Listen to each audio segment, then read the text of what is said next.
Bye. Push me to the edge. What's going on, guys? Today we got a little bit more wrapping to do on the Miata, and when I say a little bit, I literally mean a little bit. We got a kind of busy day. We got to wrap this. I got to leave within an hour and 45 minutes or I'm going to be late to class, and then I have to go to an athletic training event at a football game to oversee an athletic trainer, and then we have like a meet that's primarily going to be Miatas, but it's going to be other cars as well, but it's going to primarily be Miatas. I wasn't able to say this meet over YouTube, and that's exactly why you should follow me on my Instagram and Twitter. I'm going to put the links right here. Whenever I do meetups, it's pretty much spontaneous, and there's already a meetup going. I'll say if I'm going to it or not. So if you guys want to meet me or any of the other people in the crew, make sure to follow my Instagram, because that's pretty much where I do the announcements for meetups and stuff like that. I get a lot of questions all the time saying, when are you going to do your next meetup? They're kind of just sporadic, so I don't have a ton of time, and if I have time, I will make the meet. I don't have the ability to 2 weeks in advance be like, okay, this is a chunk of time I'm gonna have open, because honestly I just don't know. It's a Friday, and then at midday I'm gonna be at a football game, and at night I'm gonna be at a meetup, so it's a little crazy. But this is what we're gonna start wrapping today. I really wanted the full front of the car to be done for the meetup, so I'm gonna wrap this. If you notice, I put some blue tape here, some painter's tape, because I will be cutting right here, and this is like the trim molding, and I really don't want to cut on that, so it'll be a layer of vinyl, the blue tape, and then the molding. So hopefully I don't cut the molding, because I will be cutting once it's already laid. Trying to cut right along this line right here so I can tuck it under the molding as best as possible. Also, I'll be tucking this up here, just open the door, tucked up there, and I will be taking down the soft top, and it'll expose a little bit more room under here. Battery's about to die yet again, but here's what I got. Hopefully I didn't screw myself. I tried to cut this out to save some vinyl because it's such a small spot. I'm thinking I might have hurt myself, but hopefully I'll show you guys in a second. I'm not going to show the wrapping portion because my battery's about to die. It's literally blinking right now, but give me a second.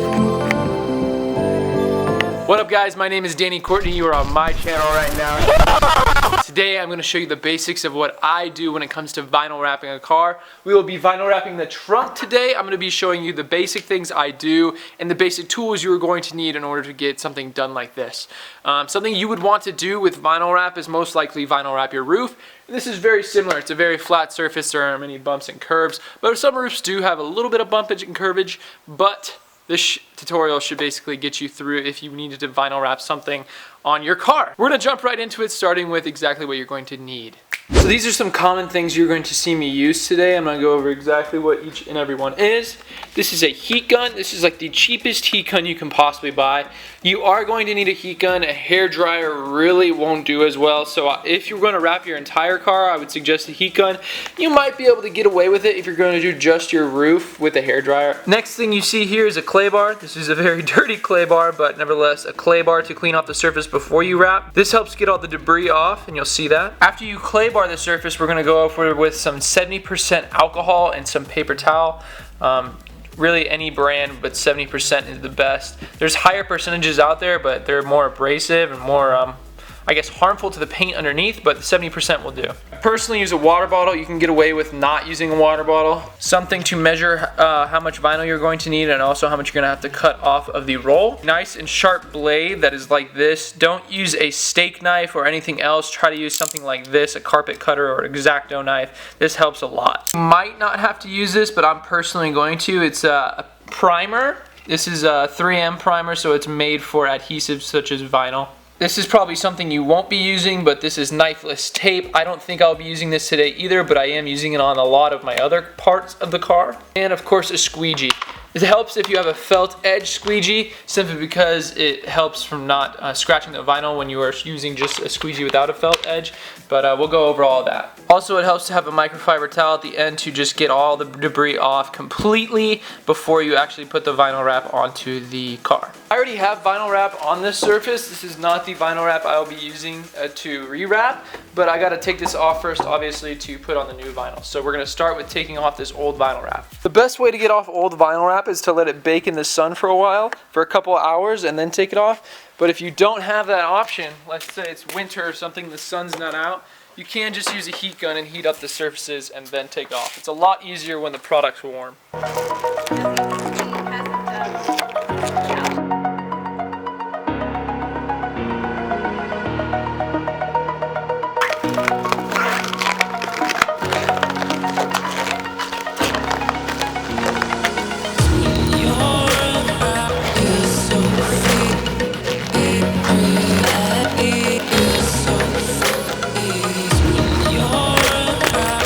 Now what we're going to be doing is clay barring the surface. You're going to want to use water, get it nice and wet, and then go over top of it.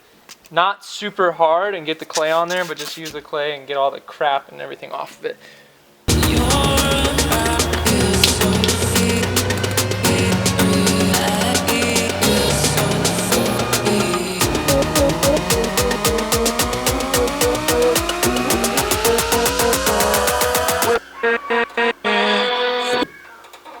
Since this piece right here is relatively flat and shouldn't be hard to lay, I'm not going to put down primer. Putting down primer is something like you'd want to do on a bumper or something with a lot of curves and edges where you want to put it on those curves so it can stick a little better, but for right here it should be okay. So we've clay barred it, we've alcohol wiped it, we've gotten all the debris off of it. Now what we're going to do is actually cut out what we need. I actually think I already have a piece pre-cut from something else, so I'm going to use that.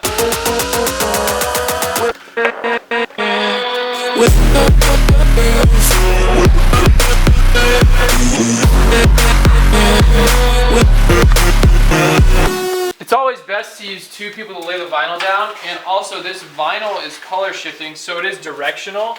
There are on 3M's vinyl, on the back of it, it has arrows, and I've always been doing arrow up the whole time, so I'm gonna peel this off, send it to my brother. You're gonna grab the vinyl, right? Yeah. You're gonna grab the vinyl, right? I got it. Make sure it's covering all the... No, the blue on the top doesn't matter, just the trunk. Okay. Now that this is on there, I haven't even touched it yet to make it go down or anything. I haven't used a squeegee or anything. It's literally just laying on there. It can be picked up if needed to, but this is where it is. It's covering all edges. Make sure everything's good. Try to get it as covering as much as possible. See how much this side has a little bit more, but we should be okay with that. So the thing I'm going to do first is just put this down as like a marker basically so it won't pick up from here, and that's what we're going to start with. So this is where we secured it down. Now what we're going to do is, before we even use a squeegee, we're going to try to make it as smooth as possible on the top. So I'm going to go from the corners and just put even pressure on each side of the vinyl and try to lay it down so it looks like it's already laid. I'm going to do this till I get a nice surface on the entire thing before I even use a squeegee. Over there on the right already looks pretty decent. That's because of this technique where you just use just a little bit of force from your hands and you get it to lay down pretty good. We're doing this also without a heat gun at first. Shouldn't really have to use a heat gun during this process.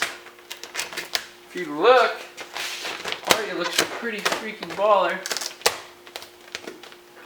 And it almost already looks laid. Doing it this way makes it a lot easier than just going straight to the squeegee.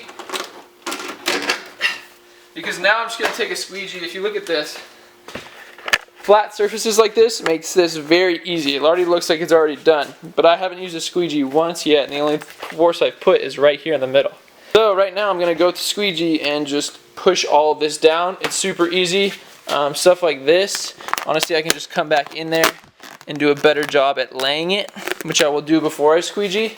But pretty much this is what I try to get a good setup with on a flat surface before I squeegee ever. So you don't have to do this part, but I like to do it. If the squeegee is wet with water, the felt tip part, there's less chance of actually scratching the vinyl. This vinyl is known to be very scratch resistant, and if it gets a scratch in it, if it's small enough, it'll actually come out with heat.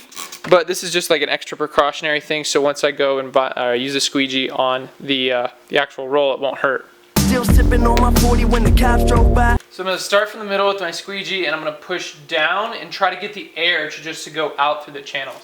So always start in the middle, and I'm just pushing decently firm, and I'm using my thumb to kind of determine how much strength I'm using, and I'm always going over what I previously squeegeed. So I'm doing like half is new and half is old of what I'm squeegeeing. And this should be very easy to do if you laid it like I did, and everything should kind of be pre-done. So you don't have to worry about it too much. Nothing should really crinkle up on you as long as you're using the right tension.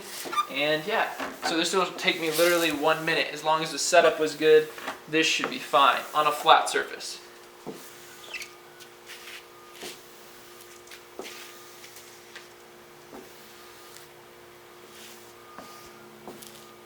What we're going to do now is after everything is done, we are going to, obviously right now, we're going to cut everything out. We didn't use the knifeless tape, so we're just going to be cutting on the car. Luckily, we're not actually going to be cutting like on the car, just in these little grooves right here that you can look at. Brittany. Cutting in here, so you really want to make sure that everything is laid correctly, so when you cut, everything's nice and even, and yas. What is this? What I'm gonna use to kill you. Ooh, hands of a surgeon. Precision. Accuracy. Do you like my commentating? Super good. Look at that slice. Like a perfect pizza. Why you just shake your head? You're supposed to laugh. Like a perfect pizza. It's funny. It's funny because it's fact. Destroy all of these fake me's, they decoy. Where exactly are you cutting? Just a little bit outside of where it is? Yeah.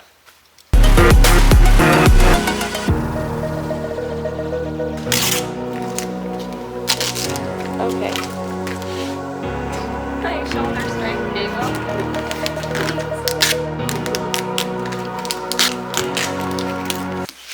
This is what we got in here now. We have all these little places that, you know, need to be tucked in. Start probably at the corners, tuck those in first, and then go along the sides.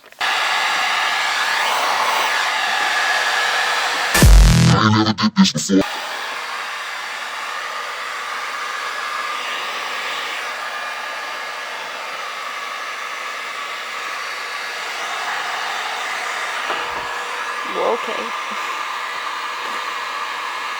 I